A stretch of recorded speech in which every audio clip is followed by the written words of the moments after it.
જય માતા ખેડૂત મિત્રો, આજે તારીખ 3 ડિસેમ્બર 2024 ને આજની સવારની હવામાન અપડેટની અંદર માહિતી મેળવીએ તો 4 થી લઈને 8 ડિસેમ્બરમાં ગુજરાતમાં એક હળવા માવઠાની સંભાવના છે કે આ ભાગોની અંદર માવઠાની સંભાવના છે તેની માહિતી મેળવીશું. સાથે જ ગુજરાતમાં હવે કડકડતી ઠંડીનો રાઉન્ડ જોવા મળશે 5 ડિસેમ્બર બાદથી, તેની પણ અપડેટ મેળવીશું. ચેનલમાં નવા હોય તો ચેનલને સબસ્ક્રાઇબ કરી નાખજો અને વિડીયોને લાઈક આપીને તમામ ખેડૂત ભાઈને શેર કરી દેજો. ખાસ તો અત્યારે જે વાવાઝોડું બન્યું હતું ફેગલ નામનું, તે દક્ષિણ ભારતના વિસ્તારમાં પ્રભાવિત તેની અસર જોવા મળી રહી છે. ત્યારબાદ આ ડીપ ડિપ્રેશન અરબી સમુદ્રમાં આવશે, જેના કારણે ત્યાંના વાદળો ગુજરાત સુધી આવવાની શક્યતા રહેલી છે. આવતા વાદળો લઘુત્તમ તાપમાનમાં ગુજરાતમાં ઘટાડો થવાની સંભાવના છે, તેમજ ઠંડીમાં પણ થોડો ઘટાડો થાય 4 થી લઈને 8 ડિસેમ્બરમાં તેવી સંભાવના રહેલી છે. ઉત્તર ગુજરાતના જિલ્લાઓની અંદર લઘુત્તમ તાપમાન 15 ડિગ્રીથી ઓછું રહેવાની શક્યતા રહેલી છે. પંચમહાલ હોય, મહીસાગર તેમજ દાહોદ, ગોધરા, અરવલ્લી, કચ્છના વિસ્તારોમાં પણ ઠંડા પવનો ફૂંકાવાની શક્યતા છે. 10 ડિસેમ્બરથી વેસ્ટર્ન ડિસ્ટર્બન્સ આવતા ઠંડીમાં વધારો થઈ શકે છે. કાલે પણ આપણે જણાવ્યું હતું કે 7-8 તારીખથી તાપમાન 10 ડિગ્રી આસપાસ નોંધાઈ શકે છે. તે વખતે ફરી વાર તાપમાન નીચું આવે અને 10 ડિગ્રી સેલ્સિયસ સુધી પહોંચે તેવી સંભાવના રહેલી છે.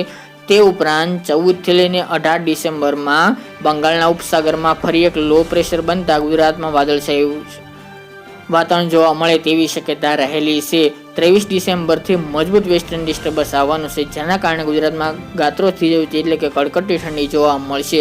આમ છતાં અત્યારે ખાસ કરીને ઉત્તર ગુજરાતના મહેસાણા હોય, સાબરકાંઠા, બનાસકાંઠા, પાટણ જેવા ભાગો, પંચમહાલ, કચ્છના ભાગો, રાપર, અંજાર, ભુજ, ભચાઉમાં લઘુત્તમ તાપમાન 12 ડિગ્રીથી નીચું જોવા મળે આગામી 8 તારીખ બાદ તેવી સંભાવના રહેલી છે. જ્યારે 4 ડિસેમ્બર બાદથી વાદળો આવતા લઘુત્તમ તાપમાન ધીરે ધીરે થોડું વધે તેવી સંભાવના રહેલી છે. 8 થી 10 ડિસેમ્બર વચ્ચે ગુજરાતના કેટલાક ભાગોમાં ફરીવાર તાપમાન ઉચકાવાની પણ શક્યતા દેખાઈ રહી છે. 15 થી લઈને 16 ડિગ્રી સુધી અમુક વિસ્તારોની અંદર તાપમાન જોવા મળશે. હવે મિત્રો વાત કરીએ તો તાપમાન બાદ માવઠાની, તો ખાસ કરીને ભર શિયાળે માવઠું આવી રહ્યું છે. ગુજરાતના ખેડૂત મિત્રો સાવધાન રહેજો. 4 ડિસેમ્બર બાદ માવઠું થવાની પૂરેપૂરી શક્યતા રહેલી છે.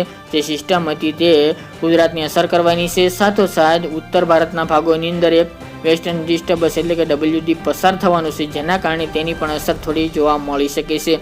આ બંને સિસ્ટમને કારણે ગુજરાતમાં અસ્થિરતા સર્જાશે, જેના કારણે ગુજરાતના અનેક ભાગોની અંદર વાદળછાયું વાતાવરણ જોવા મળે તેવી પણ શક્યતા રહેલી છે. આમ ગણવા જઈએ તો 3 ડિસેમ્બર બાદથી ગુજરાતમાં હળવું વાદળછાયું વાતાવરણ દક્ષિણ ગુજરાતના જોવા મળે તેવી સંભાવના રહેલી છે. 4 તારીખ બાદથી ગુજરાતમાં અનેક ભાગોની અંદર માવઠું થવાની શક્યતા પૂરી જોવા મળી રહી છે. 4 થી લઈને 8 તારીખ દરમિયાન દક્ષિણ ગુજરાતમાં માવઠું થશે, જેમાં સુરત, બારડોલી, વ્યારા, નવસારી, બિલીમોરા, વાસંદા, વલસાડ, તાપી, ડાંગ, આહવા જેવા ભાગોની અંદર ગુજરાતમાં વરસાદ જોવા મળે તેવી સંભાવના રહેલી છે. તો ડિસેમ્બર મહિનાના પ્રથમ સપ્તાહની અંદર આ ડીપ ડિપ્રેશનના કારણે મુંબઈ તેમજ દક્ષિણ ગુજરાતમાં વરસાદની આગાહી કરવામાં આવી રહી છે. તેમજ ગુજરાતના અનેક ભાગોની અંદર, જેમાં સૌરાષ્ટ્ર હોય, કચ્છ હોય, એ ભાગોની અંદર પણ વાદળછાયું વાતાવરણ જોવા મળે તેવી સંભાવના રહેલી છે. અમુક ભાગોની અંદર કાળા ડિબાંગ વાદળો જોવા મળે તેવી પણ શક્યતા દેખાઈ રહી છે, જેની તમામે ખેડૂત ભાઈ નોંધ લેવી. પરંતુ મિત્રો કોઈ ભારે વરસાદની સંભાવના નથી. ફક્ત છૂટાછવાયા ભાગોની અંદર ઝાપટા પડશે, અમુક જગ્યાએ છાંટા છૂટી પડશે. બાકી ગુજરાતના અન્ય વિસ્તારની અંદર વાદળછાયું વાતાવરણ જોવા મળશે. ઉત્તરના ભાગોની અંદર રેગ્યુલર તાપમાન ચાલી રહ્યું છે તે મુજબનું તાપમાન જોવા મળશે. 1 થી 2 ડિગ્રીનો વધઘટ થવાની શક્યતા પૂરી જોવા મળી રહી છે. બાકી ઉત્તર ગુજરાતમાં વરસાદની કોઈ આગાહી કરવામાં આવી રહી નથી. તો મિત્રો આ ત્યાંની વહેલી સવારની અપડેટ. ફરી એક નવા વિડીયો સાથે મળીશું. આજ માટે આટલું જ.